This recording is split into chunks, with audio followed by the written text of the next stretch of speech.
నమస్తే, welcome to win TV. ఇప్పుడు headlines చూద్దాం. నేటి నుంచి కాకినాడ జిల్లాలో పర్యటించనున్న పవన్.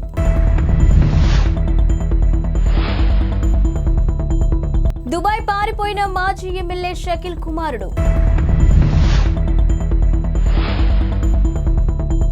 మరో సంస్థను సొంతం చేసుకున్న అదానీ గ్రూప్. జనసేనాని పవన్ కళ్యాణ్ నేటి నుంచి 3 రోజుల పాటు కాకినాడ జిల్లాలో పర్యటించనున్నారు.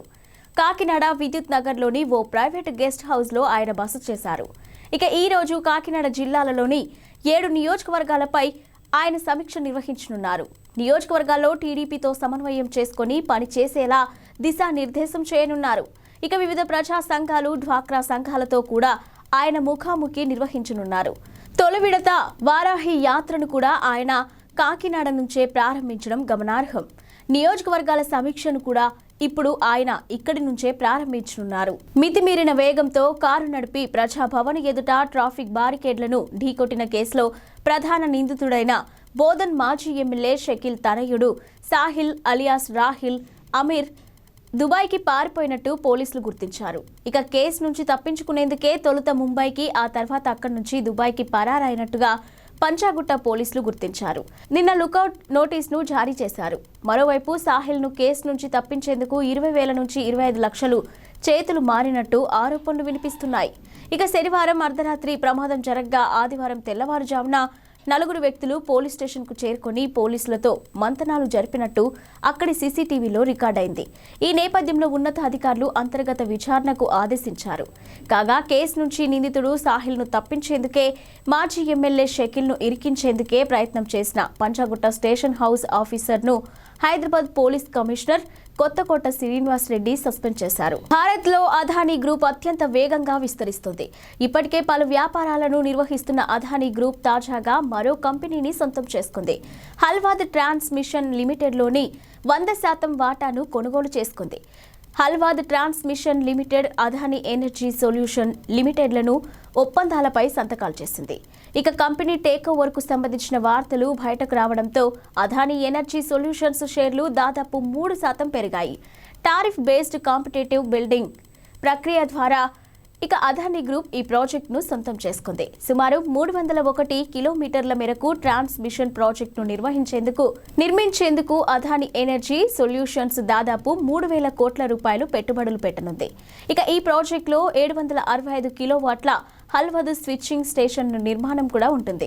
ఎంఫిల్ ప్రోగ్రాంలకు గుర్తింపు లేదని యూనివర్సిటీ గ్రాంట్స్ కమిషన్ యూజీసీ మరోసారి స్పష్టం చేసింది. వీటిల్లో చేరొద్దంటూ విద్యార్థులకు సూచించింది. కొన్ని యూనివర్సిటీలు ఇప్పటికీ ఎంఫిల్ ప్రోగ్రాంలో అడ్మిషన్లు చేపడుతున్నట్టు తమ దృష్టికి రావడంతో ఈ నోటీసులు జారీ చేశామని వెల్లడించింది. కొన్ని యూనివర్సిటీలు ఎంఫిల్ ప్రోగ్రాంలలో అడ్మిషన్లు చేపడుతున్నట్టు మా దృష్టికి వచ్చింది. ఇక ఎంఫిల్ను ఒక డిగ్రీగా మేము గుర్తించట్లేదు. ఉన్నత విద్యా సంస్థలు ఎంఫిల్ కోర్సులు అందించకూడదని 2020 నాటికి రెగ్యులేషన్ నంబర్ 14లో స్పష్టంగా ఉంది అని యూజీసీ తన నోటీసులో పేర్కొంది. ఇక 2023-24 విద్యా సంవత్సరంలో ఎంఫిల్ అడ్మిషన్లు తక్షణం నిలిపివేయాలని యూనివర్సిటీలను కోరినట్టు వెల్లడించింది. ఇక విద్యార్థులు కూడా ఆయా ప్రోగ్రామ్స్లో చేరొద్దని స్పష్టం చేసింది. జనవరి 22న అయోధ్య రామాలయం ప్రారంభం కాబోతున్న నేపథ్యంలో ప్రభుత్వం కీలక నిర్ణయం తీసుకుంది. అయోధ్య రైల్వే స్టేషన్ పేరును అయోధ్య ధామ్గా మార్చింది. ఇక జనవరి 22న జరగనున్న అయోధ్య రామయ్య ప్రాణ ప్రతిష్ఠ కార్యక్రమానికి ప్రధానమంత్రి నరేంద్ర మోదీ, ఉత్తరప్రదేశ్ ముఖ్యమంత్రి యోగి ఆదిత్యనాథ్ సహా 6,000 మందికి పైగా ముఖ్య అతిథులు హాజరు కానున్నారు. ఇక ఈ నెల 30న ప్రధాని మోదీ అయోధ్యలో విమానాశ్రయాన్ని ప్రారంభిస్తారు. రోడ్ షో అనంతరం బహిరంగ సభలో మాట్లాడతారు. ఇక అదే రోజు అయోధ్య రైల్వే స్టేషన్లో కొత్త భవనాన్ని ప్రారంభిస్తారు. అత్యాధునిక సదుపాయాలతో నిర్మించిన ఈ రైల్వే స్టేషన్ భవనంలోని విమానాశ్రయంలో ఉన్నటువంటి సౌకర్యాలు లభిస్తాయి. సంప్రదాయ ఆలయ ఆర్కిటెక్చర్ స్ఫూర్తితో ఈ భవనాన్ని నిర్మించారు. Hyderabad collector Anudeep, GHMC commissioner Ronald Ross Telangana హైకోర్టుకు బుధవారం క్షమాపణలు చెప్పారు. చెరువుల రక్షణకు చర్యలు తీసుకోవడం లేదంటూ దాఖలైన పిటిషన్పై విచారణలో వివరాలు సమర్పించకపోవడంతో వీరిద్దరిపై హైకోర్టు సీరియస్ అయింది. దీంతో బుధవారం వీరిద్దరూ హైకోర్టు విచారణకు హాజరై క్షమాపణలు చెప్పారు. బేషరతుగా క్షమాపణలు చెప్పడంతో తదుపరి విచారణకు హాజరు నుంచి కోర్టు మినహాయింపునిచ్చింది. మరోవైపు రంగారెడ్డి కలెక్టర్ విచారణకు హైకోర్టు విచారణకు హాజరు కాలేకపోయారు. అనివార్య కారణాల వల్ల హాజరు కాలేకపోతున్నట్లు సమాచారం ఇచ్చారు. ఇక ఈ మేరకు ఆయన అఫిడవిట్లు దాఖలు చేయగా చీఫ్ జస్టిస్ అలోక్ అరాధే ఆధ్వర్యంలోని డివిజన్ బెంచ్ అనుమతించింది. తదుపరి విచారణకు హాజరు కావాలని ఆదేశించింది.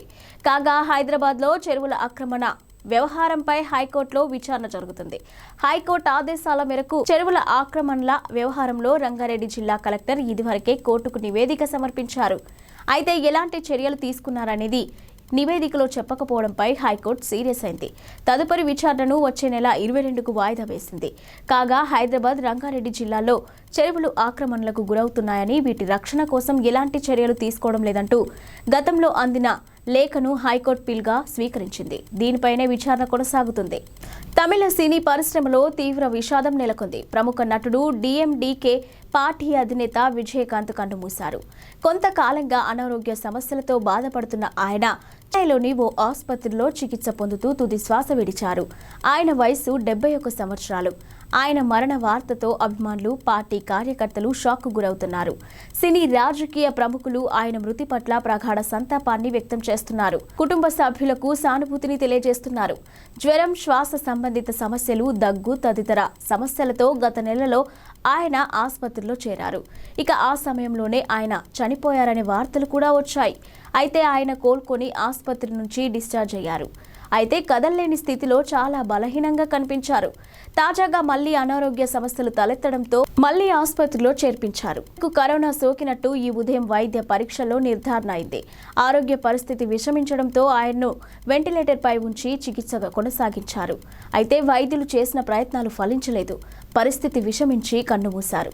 అమెరికాలోని టెక్సాస్ రాష్ట్రంలో గల టెస్లా గీగా ఫ్యాక్టరీలోని ఓ రోబో కారణంగా సాఫ్ట్వేర్ ఇంజనీర్ ఒకరు తీవ్రంగా గాయపడినట్టు వెలుగులోకి వచ్చింది. గీగా ఫ్యాక్టరీలో ప్రమాదాలపై America occupational safety and health administration విభాగానికి చెందిన నివేదికలో ఈ విషయం బయటపడింది. 2 ఏళ్ల క్రితం ఆస్టిన్లోని టెస్లా గీగా ఫ్యాక్టరీలో ఈ ఘటన జరిగింది. అల్యూమినియం పలకలను కోసి కారు విడి భాగాలను తయారు చేసేందుకు ఈ రోబోలను వినియోగిస్తారు. ఇక ఇవి రోబోల సాఫ్ట్వేర్ను ఇంజనీర్ అప్డేట్ చేస్తున్న సమయంలో ఈ ప్రమాదం జరిగింది. సాధారణంగా ఇలాంటి సమయాల్లో రోబోలను ఇనాక్టివేట్ చేస్తారు. అయితే ఈ ఘటన జరిగిన రోజున ఓ రోబో ప్రమాదవశాత్తు యాక్టివేట్ అయింది. అప్డేట్ సమయంలో అది ఇంజనీర్ను కింద పడదోసి అదిమిపెట్టి బంధించింది. రోబోకు ఉన్న పదునైన భాగాలు బాధితుడి వీపు భాగంలో దిగబడ్డాయి. అతడి చేతికి కూడా తీవ్ర గాయమైంది. ఫ్యాక్టరీలో ఫ్లోర్ రక్తసిక్తమైంది. ఈ ప్రమాదం మినహా 2021-22లో మరే ఇతర ప్రమాదాలు జరగలేదు. అయితే ఫ్యాక్టరీలో భద్రతాపరమైన లోపాలు ఉన్నట్టు ఆ నివేదికలో వెల్లడైంది. ఇక టెక్సాస్లోని ఫ్యాక్టరీలో గతేడాది సగటున 21 మంది సిబ్బందిలో ఒకరు గాయాల పాలయ్యారని ఇంజ్యూరీ రిపోర్ట్లో తెలిసింది. ఆటోమొబైల్ రంగంలో సగటు కంటే ఇదే అధికం. ఇక ఇతర కార్యకలాపాల్లో తగినన్ని జాగ్రత్తలు లేకపోవడంతో ఉద్యోగులకు రిస్క్ ఎక్కువ అవుతుందని తెలిపారు. వచ్చే ఏడాది రష్యాలో పర్యటించాలంటూ భారత ప్రధాని మంత్రి నరేంద్ర మోదీని ఆ దేశ అధ్యక్షుడు వ్లాదిమిర్ పుతిన్ ఆహ్వానించారు. రష్యాలో మా స్నేహితుడిని చూసి సంతోషిస్తామంటూ ఆసక్తికరంగా వ్యాఖ్యానించారు. ఇక 5 రోజుల అధికారిక పర్యటనలో భాగంగా రష్యాలో ఉన్న భారత విదేశాంగ మంత్రి జయశంకర్తో భేటీ సందర్భంగా పుతిన్ ఈ వ్యాఖ్యలు చేశారు. భారత్ రష్యా మధ్య వాణిజ్య టర్నోవర్ వృద్ధి చెందుతుందని ఆయన ప్రస్తావించారు.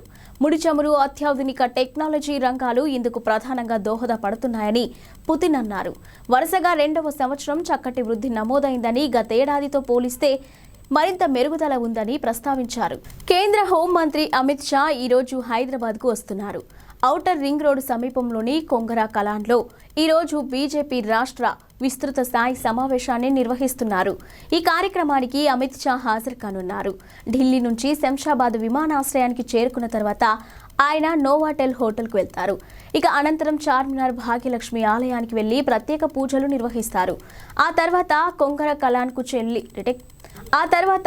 కలాన్కు వెళ్లి పార్టీ కార్యక్రమంలో పాల్గొంటారు. ఇక ఈ సమావేశానికి బీజేపీ రాష్ట్ర అధ్యక్షుడు కిషన్ రెడ్డి అధ్యక్షతన వహించనున్నారు. ఇక కె లక్ష్మణ్, డికే అరుణ, బండి సంజయ్, ప్రకాష్ జవదేకర్, తరుణ్ చుగ్, ఇక సునీల్ బన్సల్, పార్టీ జిల్లా అధ్యక్షులు, మండల అధ్యక్షులు హాజరు కానున్నారు. పార్లమెంటు ఎన్నికల నేపథ్యంలో పార్టీ శ్రేణులకు అమిత్ షా దిశానిర్దేశం చేయనున్నారు. మరోవైపు ఇటీవల జరిగిన ఎన్నికల్లో గెలుపొందిన 8 మంది బీజేపీ ఎమ్మెల్యేలతో అమిత్ షా ప్రత్యేకంగా భేటీ కానున్నారు.